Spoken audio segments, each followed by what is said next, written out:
All right, how's it going, everyone? Zaya here, and we have a very special video for you today. And without further ado, let's have you introduce yourself. Who are we here with?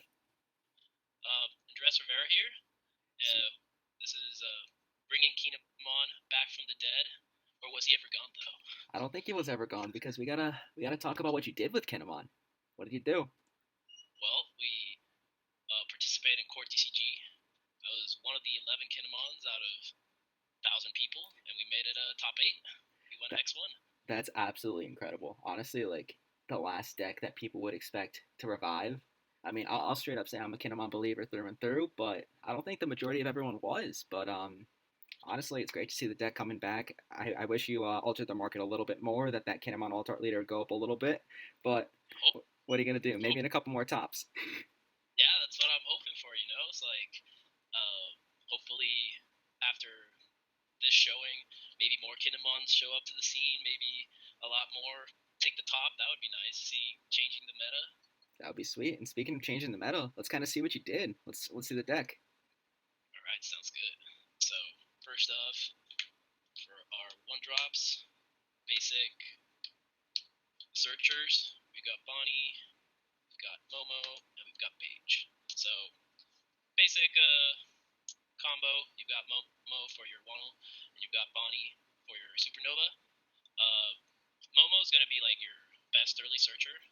You want to make use of Kinemon's ability to cheese out discounted mono characters and kind of take a advantage early game, which is the difference between like the other green leaders. At least you get an advantage to kind of compete with the fast pace of the meta.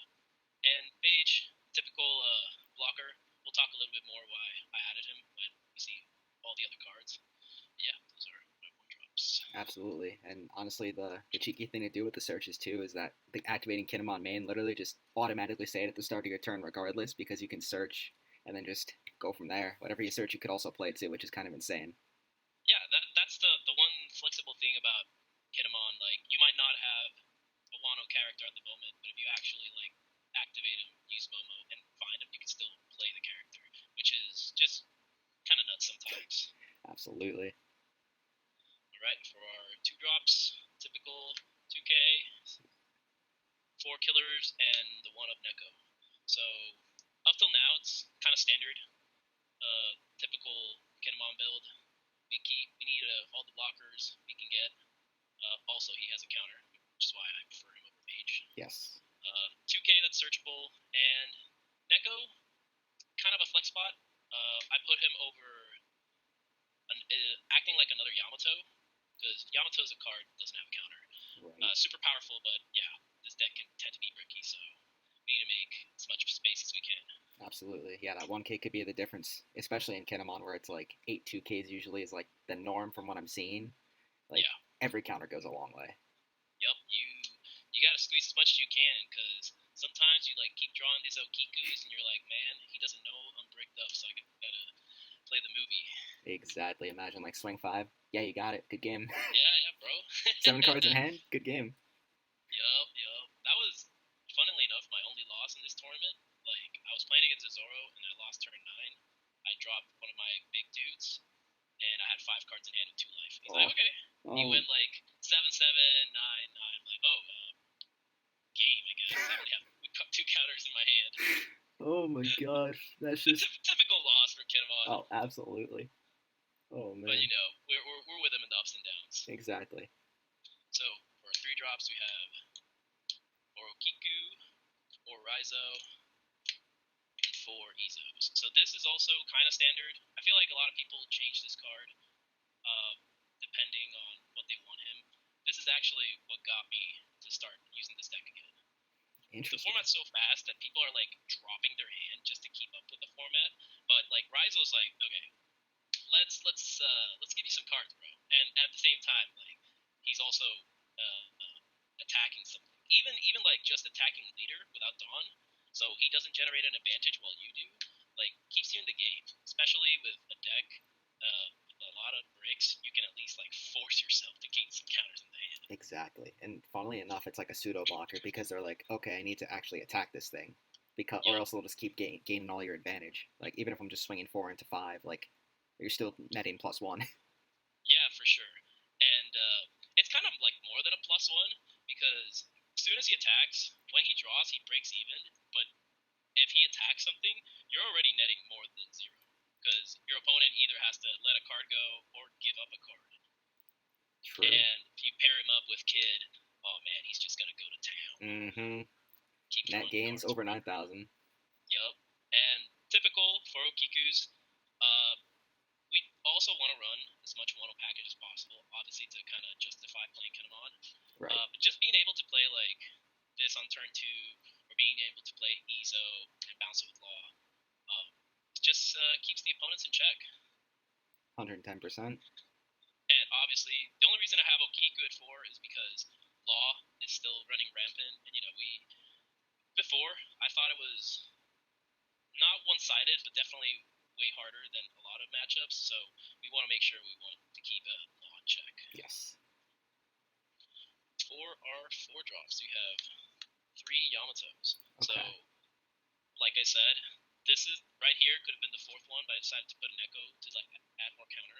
Mm-hmm. But I was considering the 3rd Yamato maybe be a flex spot, but she's just so strong when you put her down as a 3-cost 6K and like rest something. It's like, oh my god, that's crazy. It's so strong, and it like rests Laws. It rests almost anything that you want to rest.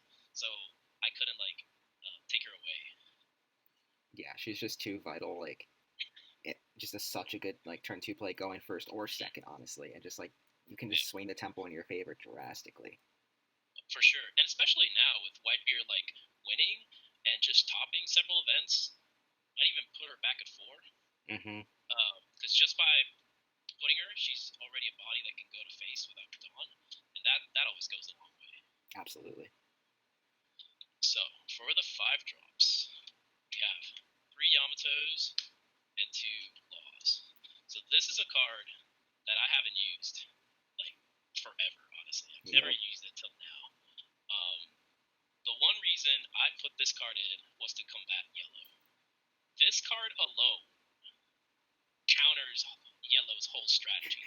Because, if you get the damage, it doesn't matter if you saw your trigger. If you let it go, oh my god, trigger's never going to activate. That's got to be such a satisfying feeling. Like, yeah. Oh, did you have any examples where it hit and you did the double attack vanish? Honestly, I think it never landed, but the sole reason of you putting her for 4 Dawn on your turn 4, and then just going 9 to face, you're already winning because 2 things are going to happen. Either they're going to discard at least 3 cards from their hand, or there are 2 damages. So what does that mean? This card is basically saying, I'm going to accelerate the pace of the game. Because early in the game, when you go like 7s or even 9s, almost everybody's going to go ahead and take it. You might be at 3 life, but if Yamato's going 9, you're either going straight to 1 or losing part of your hand. Yeah, just so the swing. I've been told before, like if you play the star game, and I'm like, you can play it to a certain point, but the meta's too fast for you to like lengthen the game too much. So by just her getting some cards out of their hand, or even actually hitting, she already did her job. Absolutely, couldn't agree more. Honestly, Yamato was the MVP in one of my runs. It just felt so good. I played against the yellow player, banished a Shirahoshi, a Parasparrow, a Thunderbolt, and a Cracker, all from one Yamato. Oh my god. I felt so bad. We just had to let the guy decompress after that. I sat there with him. I was like, I'm so sorry. This is why we put her, like I kept hearing like, oh man, green is so bad into yellow, and I'm like, excuse me. There's one card that changes the entire There's one card conversation. that literally says, no, you're actually bad into green. Yeah, literally. And Law, can't go wrong with Law. You can play a Beige blocker, then play a discounted 3 cost, basically.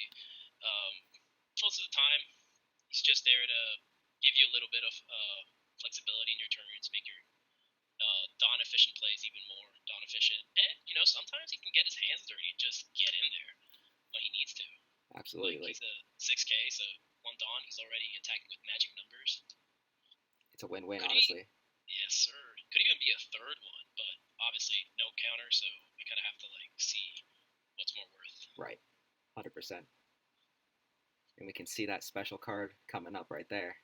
This is the other yellow killer, Krieg. Same logic from the Yamato. This card says double attack. I'm going to accelerate the pace of the game. You either discard 3 cards out of your hand or you're taking 2 life.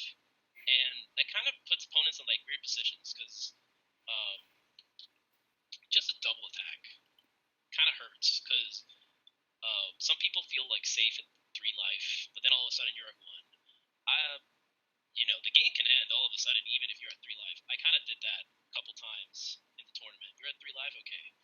Double attack, attack with kid, or force the other 2 lives, and all of a sudden the game's over. Yeah, Krieg's just nuts. And just his on play effect is also so strong, especially against yellow. So yellow prides themselves from triggering from life and getting bodies on the board. But what happens when you attack with 2 of your characters and all of a sudden I get Krieg? You just lost hand and board, and now you're way behind. Oh my god. It's like, yeah, because they can attack with like a Pero and like a Cracker. And it's Yep. just, see you later. Yes. And I did not manage to do this in the tournament, but you have these 2 on board and they survive. Whoever you're facing with is gonna have a bad time. It's like god That's damn. disgusting. Yeah. But MVP of the deck, like he definitely overperformed more than I thought he would because of his removal, because of his big body. Like just being able to have a 7K is kind of almost what Kinemon needed. Like if you attack a 7K, he's almost like being a blocker. And yeah, the double attacks is insane. The deck becomes a little bit more control with like all these double attacks, but it's fun, honestly. Honestly, like that's the best part of it. Is like as long as it's like a fun deck and you like are confident in your abilities, like you can just make anything work. And we're seeing that here. Like the only Kinemon to make it to this point, yet it's still a deck that you enjoy to play. So like that makes it that next level. Like you don't have to just like say, oh, red best deck, zero best deck. Like you don't have to go into that mentality, which is the beauty of this.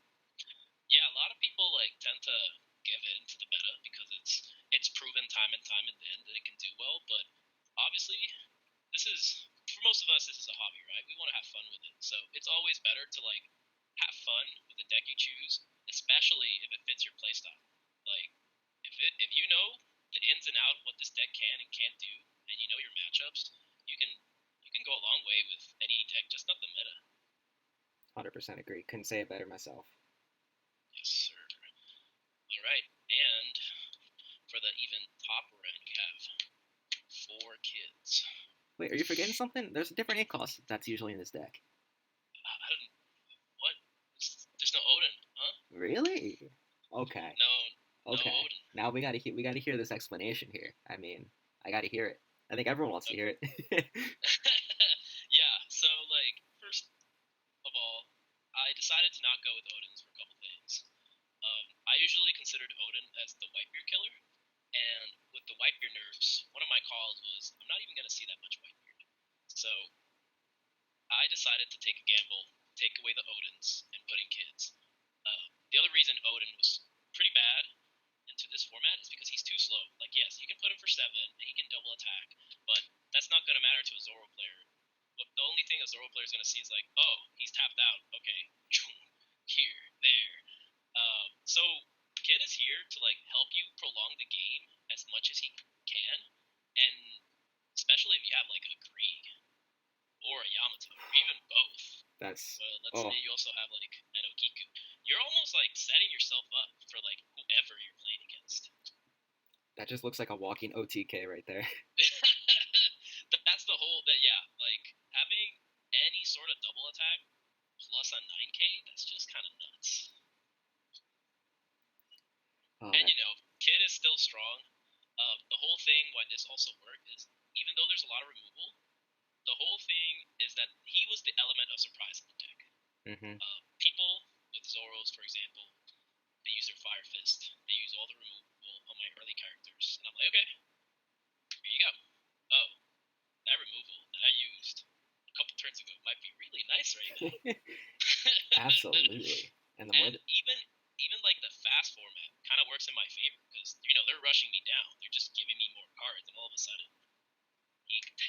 in sideways with like a blocker. It's like, oh, okay, uh, that wide board still needs to go through this guy. It's like, what do I do now? Yes. No, definitely overperformed. Amazing card. Oh, I lost some. I survived the late game, and yeah, it definitely made sense in my head. Especially because you can like cheat out a 3 cost or lower, whether it's a blocker or a geek or a Rhizo. It just like ensured your late game. Yeah, I honestly like when he told me that you were playing Acos, I was like, oh, okay, I see what he's cooking. I'm not eating it right now, but I'll let him cook. And he cooked much better Yeah, than I did. yeah. Think about it. Think about the reasoning this deck is this way. Kid is the Eustace Kid leader is kind of too slow for this Hmm. format, so I kind of try to make a Kid deck, but with like a better early game. So that's where Kinemon came in. Like Definitely. cool thing about like you playing your Kikus or your Rizos is that even if you get Fire Fisted, you're like, cool, I can play this kind of stuff again. Let's do it again. Yeah, exactly. Your tempo's always there. Yeah, my tempo's like always strong. Um, so that's why like I thought Kinemon was a pretty strong choice. And for the last 3 cards, we have what I consider best green event, Yes. Punk Gibson. Like this card's won so many games just because of the counter or because of the trigger itself. Like this card's nuts. This It's card says anti-aggro. You lose 2 attacks now. basically and it can take out that like I mean before the restrictions, it could take out that Marco blocker. It could take out, but now it could take out like anything, like a chopper, Mm-hmm. Fossa, anything that you're seeing. It's just crazy. Yeah, for sure. And or like it helps you set up for like Krieg. It helps you set up for anything you want to like attack into. Um, it's such a versatile card, and Absolutely. especially if you have Kid on board. Your Kid's almost like unkillable. Mm-hmm. I have Absolutely no disgusting. blocker, sure, but I got this boy right here. And there goes 2 attacks. Yes, sir. Yeah, so what would you say your general strategy was? Like, it was mainly just kind of use Kinemon effects early and then just protect the kid? Or is there, like, kind of. It depends. You can go about this many ways. Like, for sure, you've got your like early game um, Wano characters. You definitely want to play them on curve. Like, even if I have a couple of searchers, I think I prefer like hard mulliganing for one of these Yeah. because as soon as you put a presses on board, you already got the tempo on your side. Um, having Okiku or Raizo starts generating advantage for you, or just having Yamato on board. Like, you start taking the game um, on your favor. Like, most of the time, we go for the kid play, but sometimes if I feel like I'm in the driver's seat and I can keep like putting pressure, I just keep doing that. I don't have to depend on the one card. The Right. one card, like, kid was basically to help me against decks like Zoro or Law. Mm-hmm. Oh, this is the MVP against Law because they're not running jet pistols like they did before, and they basically have to go through it by force. So instead of them going like 5Ks or 6Ks to my face, they have to go through this guy. So it Crazy. slows their game down, and I just whittle them away. Exactly. And you can slow their shambles down, and it's just. Especially, Oh. especially if you have, where is he? You have a Krieg with your kid against a Law, Oh. and you start resting their little blockers, and you're going like, okay, 8K, and if they don't take it, one of those Laws are gonna drop like flies, and you keep doing that until their hand's gone.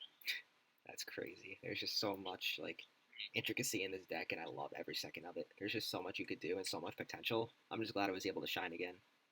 I feel like at first glance, people see this deck and it's like, what is going on here? But it definitely is like an oppressive control deck that it's really good into the meta. Like first thinking about this deck, I was thinking, what is good into Zoro, Law, and Yellow? Because I was thinking Ace wasn't going to be too prominent and Whitebeard wasn't going to be too Mm-hmm. prominent either. So I was like, hey, why not Kinemon?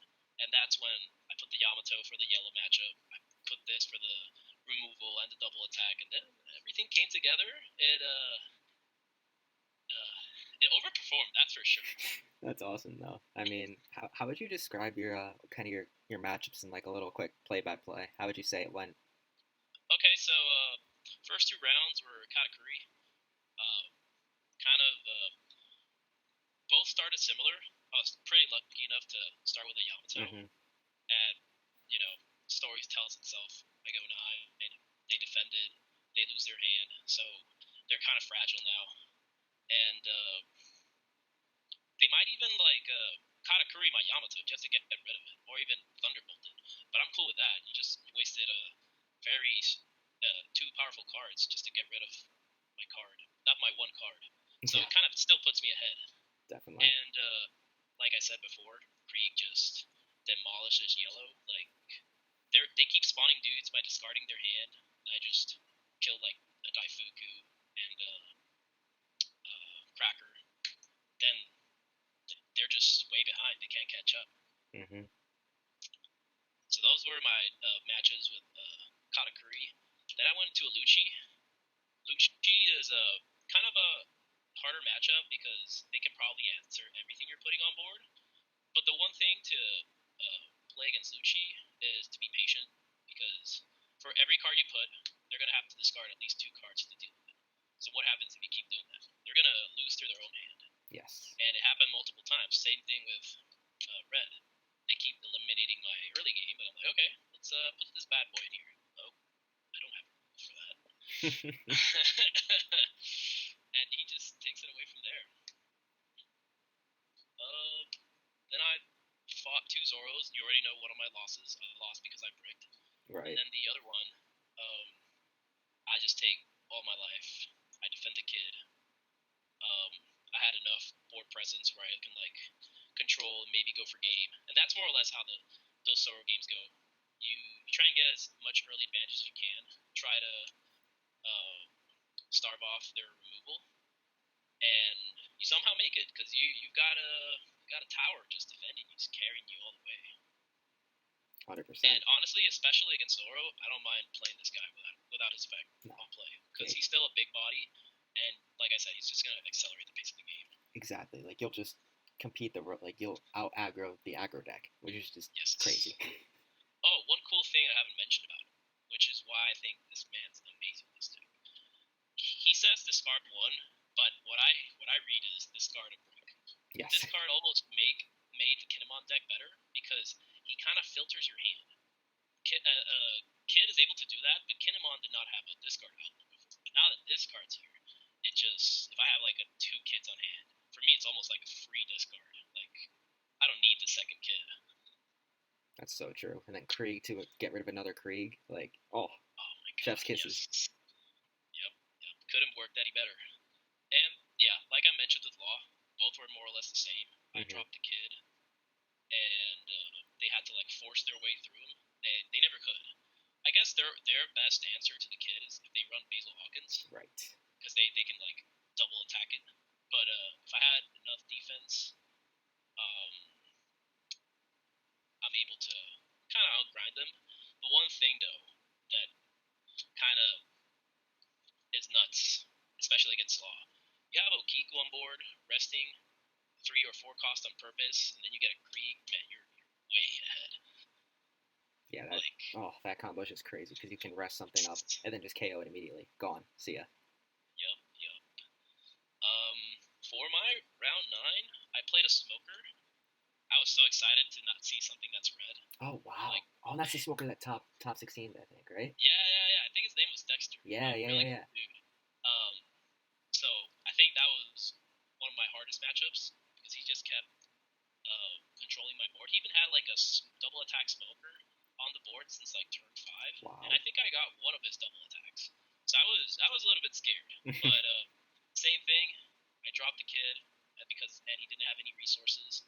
But the cool thing about this matchup was that he kind of like was waiting on not blowing any of my stuff because obviously um, you want to get rid of this kid as soon as possible. Yes. But he did tell me like the one thing that sealed the game was he gained enough cards to like remove him, but then all of a sudden I played a Yamato, and he's like, well, I have to either get rid of this guy or lose to my 3 hand, or get rid of this and kind of die by this in the long run. So it was almost like a checkmate, and yeah, that honestly felt amazing. That's true. You're playing chess out here while everyone's playing checkers. For sure. And my last matchup was a Strawbeard. I was kind of scared because I usually depended on Odin a lot to beat those matchups, but uh, Kid and Kree just coming through. Like, uh, usually they drop like 4K vanillas, and they almost always attack with them. So, like, Kree was able to get rid of one of them, and he's already a big body. His double attack doesn't work as much because they keep losing their life. But man, he's like a 7K that you can just put a gun under. He's gonna go 8K now to the face or to the body, to the characters, and he's just there to annoy them. And 8 Kid, like I said, prolongs the game as much as he possibly can.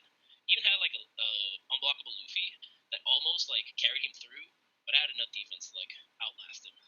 The one thing though that's kind of hard for against Strawbeard is if they draw an ace, then this card's kind of hard to defend. But luckily, it didn't happen. Thank goodness. Yeah. Oh man. Yeah. So I mean, that kind of 10 rounds X1 absolute madness with Kinemon. That's hype. Honestly, like couldn't be happier to see an old set two deck, early set two deck, just make us just a resounding finish. Just get another playmat. How many playmats is that for you with Kinemon? Oh, this is my third one, and I'm gonna get it. The king of I Kinemon. got my first at Peoria. I only lost to Cross AI in the semifinals. Then I got a top 32 at Arlington with Kinemon again, and then kind of decided to bring him back. Was kind of um, tired of the format, I guess is the right word. It Yeah. was like Zoro or Law or Strawberry, and I'm like, oh man, I don't want to play any of those. No. So I brought him back. And see where it got you? Right here, top eight. Oh man, Yes, sir. awesome, dude. Any shout outs you like to send out there? Oh, for sure. Shout out to all my peeps from Center Stage Games. I go with them every Sunday to practice. And same thing for the 88 Empire over at Bay Area. A lot of cool dudes over there that help me practice. But especially, shout out to David Zhang. Man, he is the mastermind of this deck. Like, I I for sure have piloted Kinemon for the longest time, but he and I were like cooking, and I told him like, man, Kid's too slow, but I kind of want to play green. And I got his brain cooking. He's like, whoa, what about this? Take out the Odins. Let's put some kids in there. You know what? Throw some Greens and Yamatos. I'm like, oh, this might work. So I just went straight to his house after work.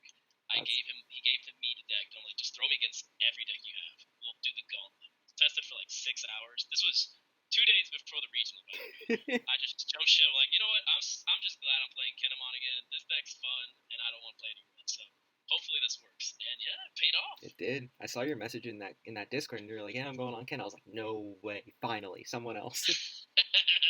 A true believer. Oh my god, that's what you gotta do. Seeing is believing sometimes.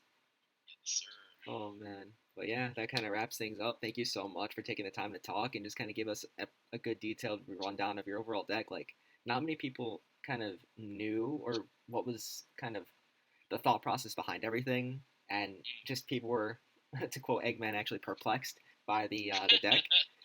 But honestly, like the rationale is so sound, like everything seems so smooth, and I'm glad you're able to perform on that. Yeah, I just hope that with this top, I can kind of inspire other players not only to play Kin, but to play other leaders that they think are their own play style and super fun. You don't need to play the meta to like top or do well. You just need to play what you think is fun, what you think fits more your style. Just roll with it. Absolutely, like you don't really have to conform to the meta to do well or just enjoy the game, because if you're having fun or if you're winning, you're probably having fun. But if you're having fun doing it, you have a better chance of winning too, which is great. Like um, back when I was playing Kinemon in set two, like my friends were absolutely roasting me. They're like, "Oh, you're a meta sheep." I'm like, "I was the one Kinemon." They're like, "Oh, okay, okay, you actually have my respect now." So, Yeah, for sure. and yeah, you're the one Kinemon of like the top 32, probably of like. I mean, I got 200 that regional because I was like, "Yikes!" But I think it was. I think it's also like the first Kinemon topping the whole set three. yeah, that was the first one. Because I was looking back on Limitless. I don't know if you know Limitless TCG, Yeah, yeah, for sure. and you're number one kin, and I think with good reason.